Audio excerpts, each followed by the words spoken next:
Hello everyone, welcome to online academy. तो आज इस वीडियो के माध्यम से हम एचपीटीजीटी के कुछ और इंपॉर्टेंट एमसीक्यू डिस्कस करेंगे, जिसमें हमारा फर्स्ट क्वेश्चन रहेगा, which of this is part of the eastern coastal planes, यानी कि इनमें से कौन जो है पूर्वी तटीय मैदानों का हिस्सा है। तो आपका राइट आंसर रहेगा ऑप्शन बी, कोरोमंडल कोस्ट जो है ईस्टर्न कोस्टल प्लेन्स का हिस्सा माना जाता है। और वहीं पर बात करें भाई कोंकण कोस्ट की, और बात करें मालाबार कोस्ट और जो है गुजरात कोस्ट की, तो ये तीनों वेस्टर्न कोस्टल प्लेन्स के हिस्से हैं। तो भाई एक बार इनको हम मैप के थ्रू देख लेते हैं कि कहाँ पर वेस्टर्न कोस्टल प्लेन्स देखने को मिलते हैं और कहाँ पर ईस्टर्न कोस्टल प्लेन्स। तो एक सेकंड पहले मैप ड्रॉ कर लेते हैं, फिर उसके बाद सारी चीज़ें अच्छे से डिस्कस करेंगे।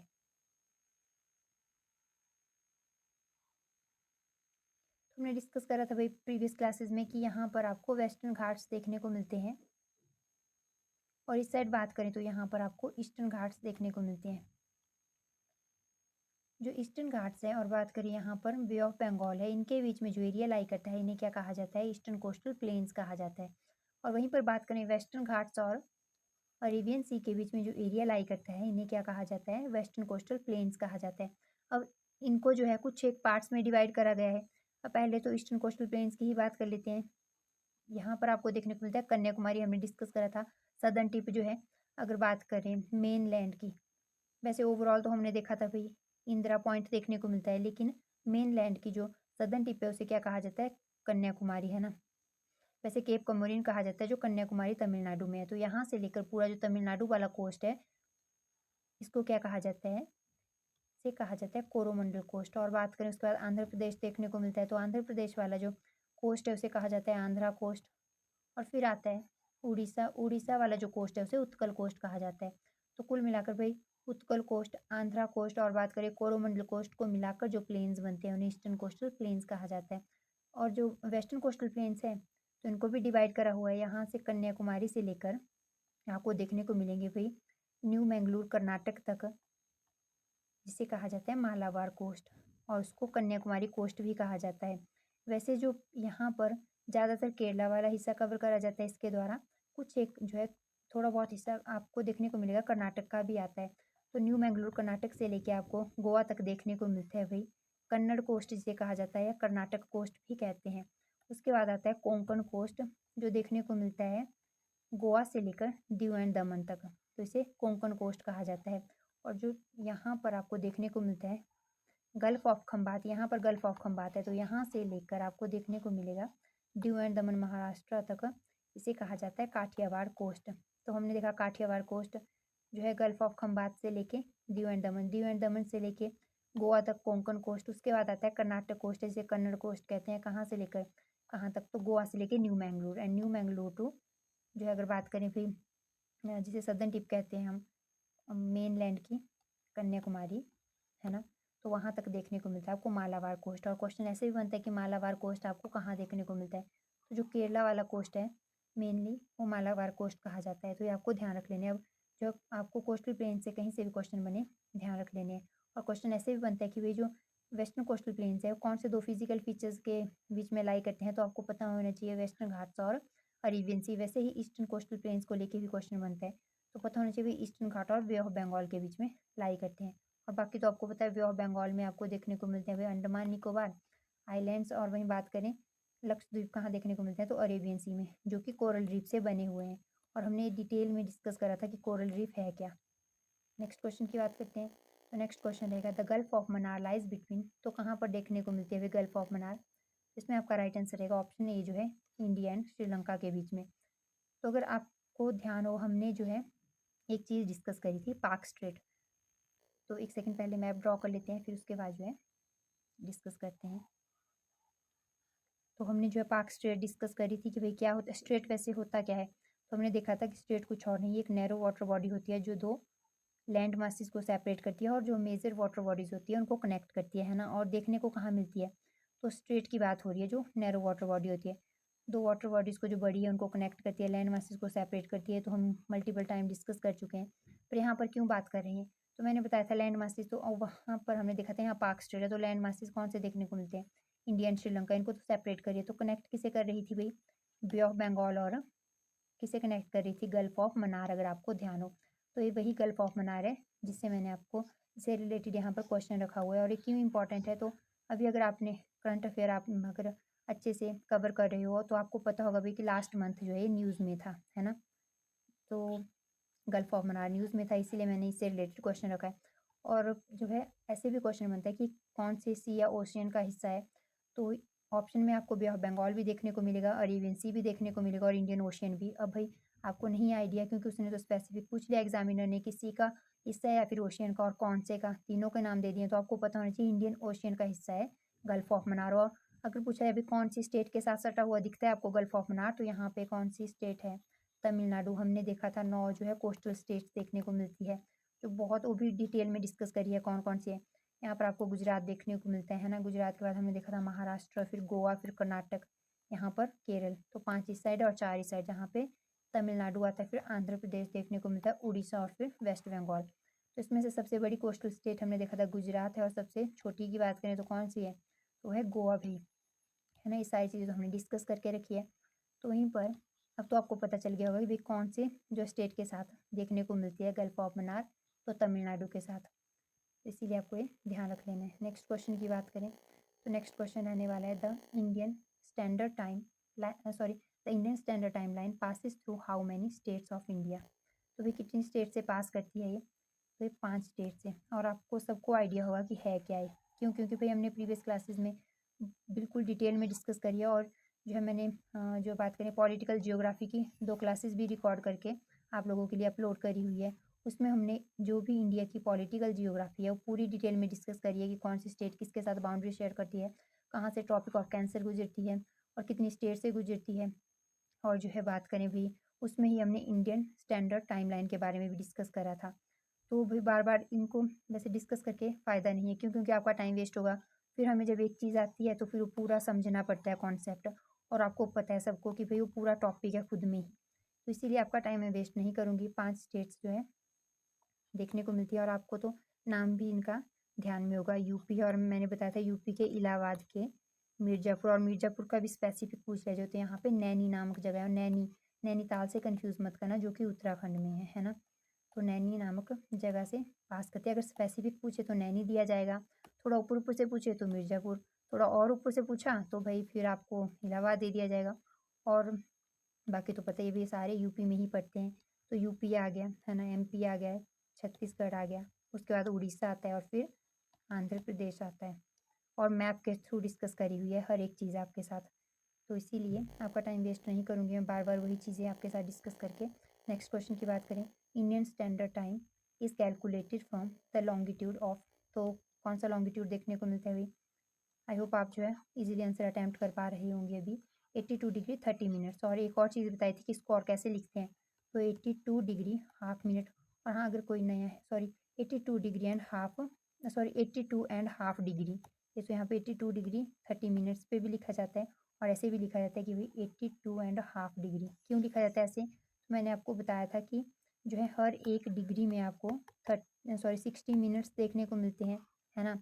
तो फिर जब हाफ डिग्री आ रहा है तो किसके बराबर होगा, 30 मिनट्स के बराबर। तो इसीलिए हम ऐसे भी लिखते हैं। तो आपको इनमें से कोई भी ऑप्शन में दिख सकता है, पूरा कॉन्सेप्ट मैंने समझाया हुआ है आपको। तो मैं उम्मीद करती हूँ कि आप जो है अभी अटैम्प्ट कर पा रहे होंगे, और आपके जो कि भाई हमने जो चीज़ें पढ़ी थी वो रिवाइज हो जाए, इसीलिए आपके लिए क्वेश्चन रखे हुए हैं। नेक्स्ट क्वेश्चन की बात करें, the Malabar coast lies in which state, तो कहाँ पर देखने को मिलता है मालाबार कोस्ट। हमने देखा है वेस्टर्न कोस्टल प्लेन्स का हिस्सा है, और जो है तमिलनाडु से लेके न्यू मैंगलोर तक देखने को मिलते हैं। तो कौन सी स्टेट है भाई, केरला है।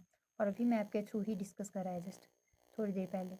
नेक्स्ट क्वेश्चन की बात करें, the Gulf of Mannar is part of which sea, तो कौन से जो है सागर का हिस्सा है भाई ये, तो है, अगर बात करें इंडियन ओशन का, सागर का हिस्सा नहीं है, महासागर का है। तो इसलिए ध्यान रख लेना है, हो सकता है कंफ्यूज करने के लिए सी और ओशियन दोनों ही दे दिए जाएँ, तो क्या करोगे भी उस दौरान। और ऑप्शन में भी तीनों दिए हुए हैं, तो अगर आपको स्पेसिफिक नहीं आइडिया होगा तो आप कंफ्यूज हो जाओगे। नेक्स्ट क्वेश्चन की बात करें तो नेक्स्ट क्वेश्चन रहेगा, what is the time difference between Indian standard time and जो है ग्रीनविच मीन टाइम। तो भाई भारतीय मानक समय और ग्रीनविच मीन टाइम में समय का अंतर कितना है, तो कितना अंतर है, 5.5 घंटे का डिफरेंस देखने को मिलता है। तो हमने देखा था भाई अर्थ को कुछ एक लैटीट्यूड्स में और लॉन्गिट्यूड्स में डिवाइड करा हुआ है। है ना। अभी ऊपर ऊपर से इस कॉन्सेप्ट को हम डिस्कस करेंगे, क्योंकि अगेन मैं वही कहूँगी, डिटेल में डिस्कस कर रहा है तो मैं आपका टाइम वेस्ट नहीं करूँगी।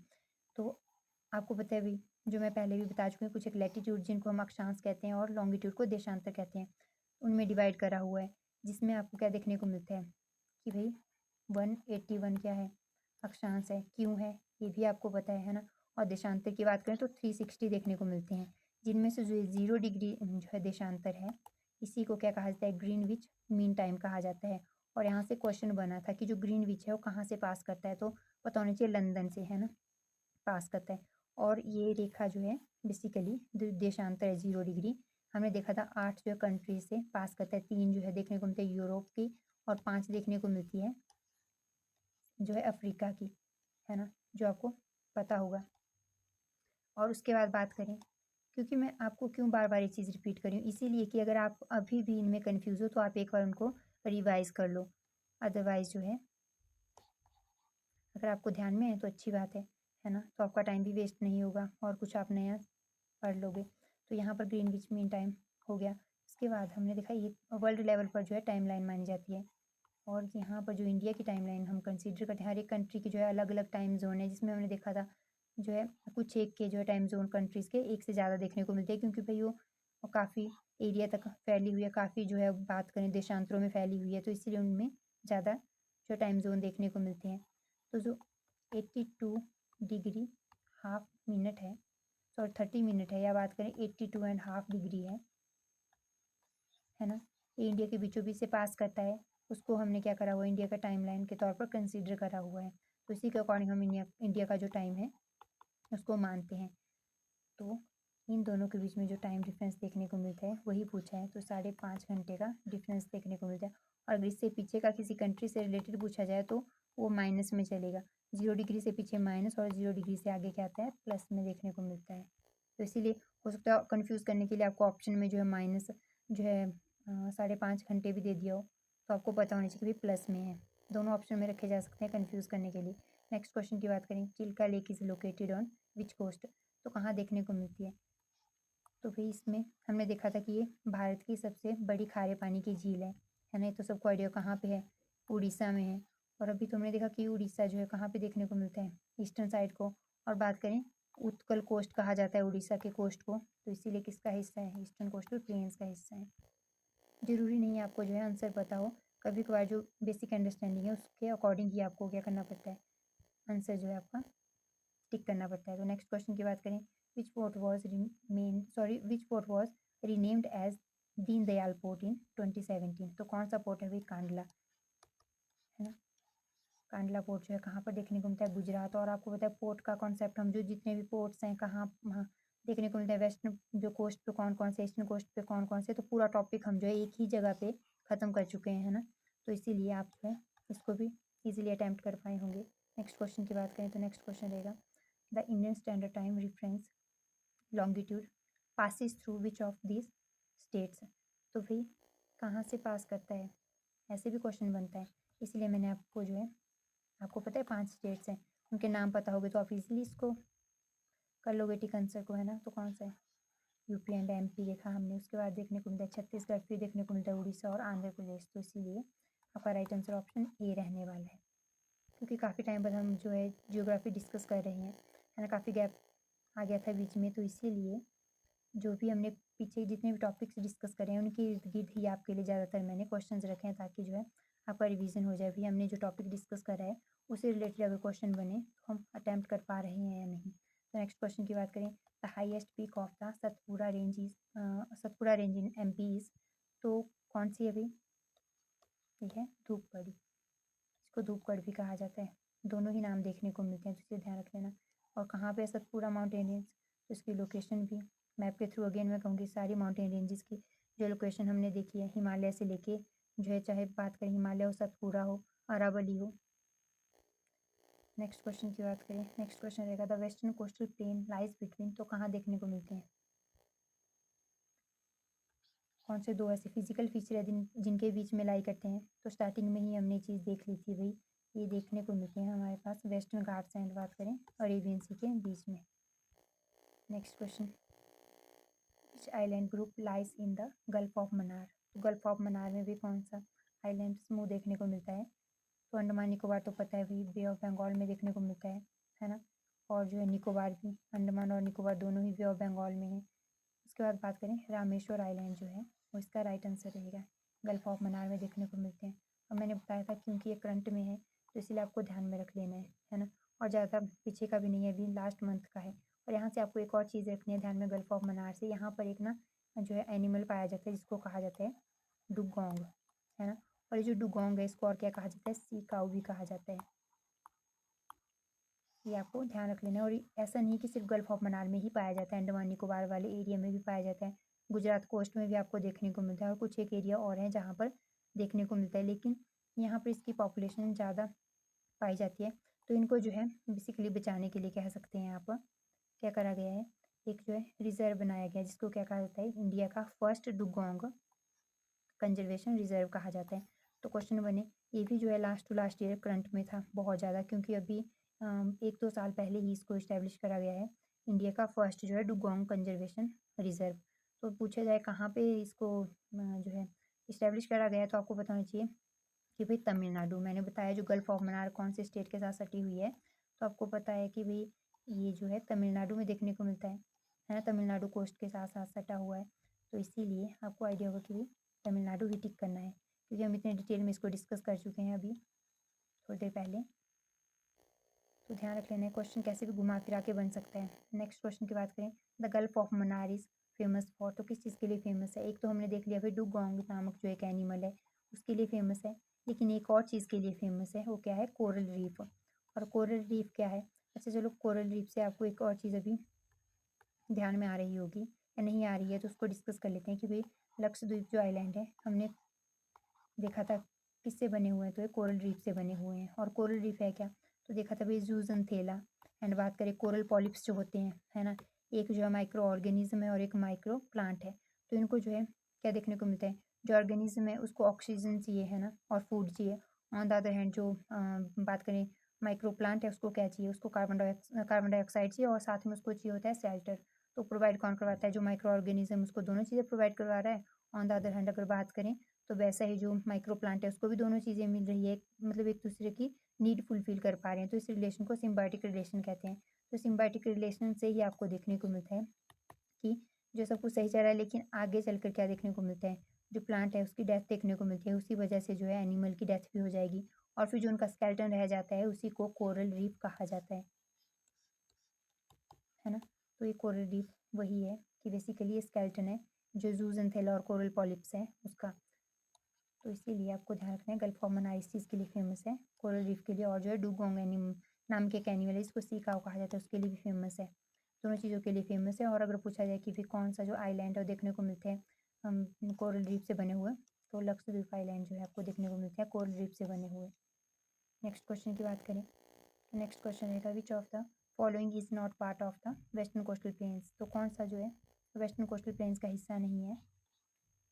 तो हमने देखा कोंकण कोस्ट, ये भी है भी, मालाबार कोस्ट ये भी पार्ट है, और गुजरात कोस्ट हमने देखा, गुजरात कोस्ट भी दिया हुआ था ऑप्शन में फर्स्ट क्वेश्चन में भी।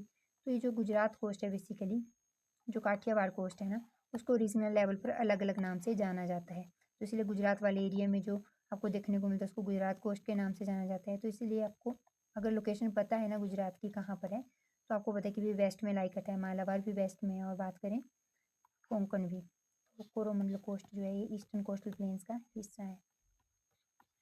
तो इसीलिए ये राइट आंसर कौन रहेगा, सी रहेगा, क्योंकि यहाँ पूछा है इन्होंने not part of western coastal plains. Next question की बात करें तो नेक्स्ट क्वेश्चन रहेगा Andaman and Nicobar islands are located in which sea, तो कहाँ पर देखने को मिलते हैं, तो ये भी बे ऑफ बंगाल में। तो इजी क्वेश्चन था, ये तो बस ऐसे ही रख दिया था आप लोगों के लिए। नेक्स्ट क्वेश्चन की बात करें the two main parts of the Indian coastal plains are, तो कौन कौन से अभी जो इंडियन कोस्टल प्लेन्स हैं उनके हिस्से, तो एक तो वेस्टर्न कोस्टल प्लेन्स देखने को मिलते हैं, एक ईस्टर्न कोस्टल प्लेन्स। तो राइट आंसर ऑप्शन ये रहने वाला है। तो जो है वीडियो का लास्ट क्वेश्चन था, इसी के साथ हम वीडियो को एंड करेंगे। अगर आपको वीडियो इन्फॉर्मेटिव लगी हो तो लाइक शेयर एंड सब्सक्राइब करना मत भूलना, and thank you so much.